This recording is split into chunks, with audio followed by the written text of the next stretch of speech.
भगवान कह रहे कि जिस पर मैं कृपा करता हूं पहले उसका धन बल अपहरण कर लेता हूं। ये धन बल अपहरण कर लेता, जब वो निर्धन हो जाता है तो सगे संबंधियों का अपहरण कर लेता है, या तो सगे संबंधी छोड़ देंगे।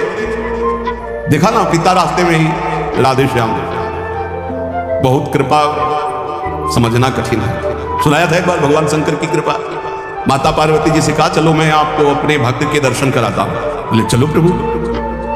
तो बोले पहले अभक्त के दर्शन कर लो, तब भक्त के दर्शन आप सुख पाओगे। गए तो सुपारी कतर रहे थे बैठे, बढ़िया गद्दा लगा हुआ था, गिरदा लगा, 50 गाय 50 भैंसे दूध दुही जा रही थी। प्रातःकालीन का समय था। संत वेश में गए और कहा भगत जी 100 ग्राम दूध दे दो, शालिग्राम भगवान को स्नान कराना है। चल दिया सुबह से, और क्या क्या बोलना। महादेव जी ने कहा हे भगवान जितनी संपत्ति और वैभव इससे दुगना इसकी कर दो। माता जी ने कहा औघड़ इसीलिए कहा जाता है इनको, बड़े औघड़ नाथ है। 100 ग्राम दूध ले दिया, गाली दिया, ऊपर से कह रहे संपत्ति कह दे दुगनी। बोली नहीं पर अंदर अंदर बहुत विचित्र औढ़रदानी है आसपास। बोले चलो भगत के दर्शन। बोले अभक्त तो ऐसा था कि अगर आप साथ ना होते तो इसको भस्म कर देती हम, क्योंकि अम्बा तो शक्ति है। आपका अपमान, अभक्त ऐसे ही होते, मैं नाराज नहीं हूं। भक्त के पास गए, एक झोपड़ी फूस की, एक गाय, और उसी फूस की झोपड़ी में माँ उसकी मैया रहती थी। गए जो देखा संत तो साष्टांग दंडवत किया, आओ बैठो बैठाला। 100-200 ग्राम गाय का दूध होगा, वो बढ़िया पान करने को ले दिया। प्रभु थोड़ी देर भगवत चर्चा हुई। भगवान श्री ने कहा अच्छा भाई चलते हैं, हम तो विचरण करते रहते हैं। बोले संत भगवान कभी पुनः कृपा करके आना। कुटिया के बाहर निकले और कहा हे करुणा निधान भगवान इसकी गैया और मैया दोनों हटा दो, मार दो। अंबा जी ने कहा आप बर्दाश्त नहीं होगा, 100 ग्राम दूध नहीं दिया तो उसको दुगना संपत्ति दे दी, और एक गाय पूरा दूध आपको पिला दिया, और मैया बातचीत करने के लिए थी उसको भी आपने मार दिया। कहा कि ये क्या है? अभी तो नहीं। जब इतनी संपत्ति में साधु अपमान करके ऐसी गालियां देता, जब डबल संपत्ति होगी तो ऐसा अपराध करेगा घोर नर्क जाएगा, समझो। और इसका कुछ मन मैया में जाता है, कुछ गैया में जाता है। दोनों भगवान के पास गए, अखंड हमारा चिंतन करेगा या हमें लीन हो जाएगा। ये बात तो सही। बोले जिस पर मैं कृपा करता हूं इस माया प्रपंच से उसे अपने स्वरूप में स्थित करता हूं। वो जरूरत देखो, जरूरत है, ऐसा नहीं कि एक बुखार की दवा सबके साथ चलेगी। बुखार की भी क्वालिटियां हैं, समझना। मलेरिया है तो उसके लिए अलग, डेंगू है तो उसके लिए अलग, साधारण वायरल है तो उसके लिए अलग।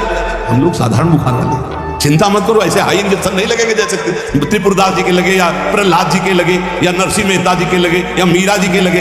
अपने लोगों के नहीं लगेंगे। बहुत ऐसे वायरल, जैसे ऋतु का बुखार है ना, अपने लोग ऐसे बुखार के मरीज हैं, डेंगू वाले नहीं है कि भर्ती हो जाए प्लेटें कम हो रही। डरना मत। अलग अलग बुखार की जैसे दवा, ऐसे अलग अलग भक्ति की स्थिति की परीक्षा होती है।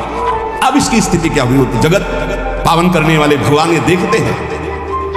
बहुत सुंदर बात है ये, अगर समझ में आ जाए। भगवान अंधकार का नाश कर देते हैं, भगवान स्वप्न का नाश कर देते हैं। ये सब स्वाप्निक जगत है। अब मोह ममता से युक्त इसलिए डर जाओगे, तो हम कह रहे तुम्हारे साथ ऐसा होगा ही नहीं, क्योंकि तुम उतनी स्थिति के ही नहीं हो। डरना मत, सच्ची मानिए। क्या चक्रवर्ती सम्राट अम्बरीश जी भगवान के भक्त नहीं है? ध्रुव जी भगवान के लिए भजन करने के लिए गए तो आज ऐसा पद मिला कि त्रिभुवन में किसी को नहीं। सुदामा जी को दरिद्रता प्राप्त थी और सुदामापुरी की रचना हो गई, जैसे द्वारिकापुरी की रचना। आप हमारे श्री कृष्ण के प्रति ऐसा ना सोचे, जो कह रहे हैं बड़ी गुप्त बात है। उसके अंदर के ममत्व का नाश कर देते हैं, उसके अंदर के अज्ञान का नाश कर देते हैं। क्या आप अपने अज्ञान का नाश करवाना नहीं चाहेंगे? यहाँ अज्ञान की वृत्ति के नाश की बात। आप ऐसा मत सोचिएगा। और आज तक कोई भक्त आपको भिखारी नहीं मिलेगा। आप ध्यान दीजिएगा, पुरुष से लेकर के जहां दृष्टि डालिए, जहां भक्तों को आपके 4 घर में लोग होते हैं, उनके भोजन की व्यवस्था में आप चिंतित रहते हैं, समझ।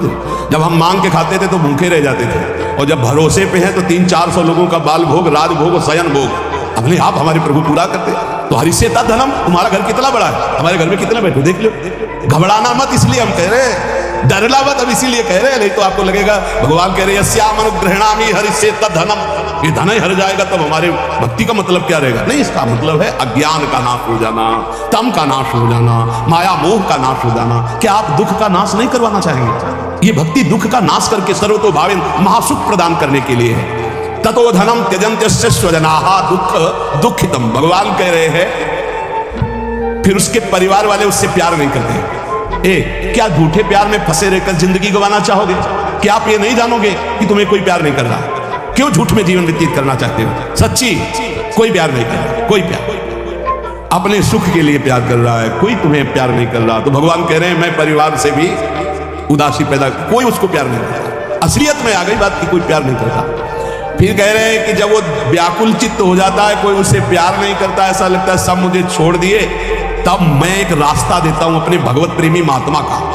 वो विशुद्ध संत से मिलता है, और जब संत से मिलता है अब मैं उसे अपनी कृपा से ऐसा सराबोर कर देता हूं, अनुग्रह की वर्षा कर देता हूं, और वो मेरे में डूब जाता है। महाभागवत जन्म जन्मांतर के पापों का नाश करके महान सुख की प्राप्ति, ये है रहस्य हमारे प्रभु का, जो भक्तों के जीवन में जगह जगह पर दुख दिखाई देता है। वो हर मोड़ में ईंट खड़ी कर देते हैं, इधर चल सीधे।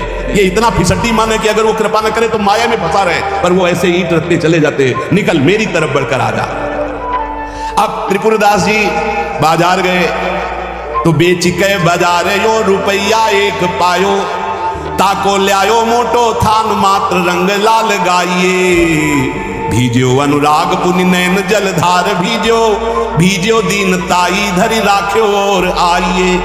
को प्रभु जन आए सहज दिखाई दई, भई मन दियो ले भंडारी पकड़ाइए। काहू दास दासी के ना काम को पे जाऊं लेके, बिनती हमारी जो गुसाई ना सुनाइए।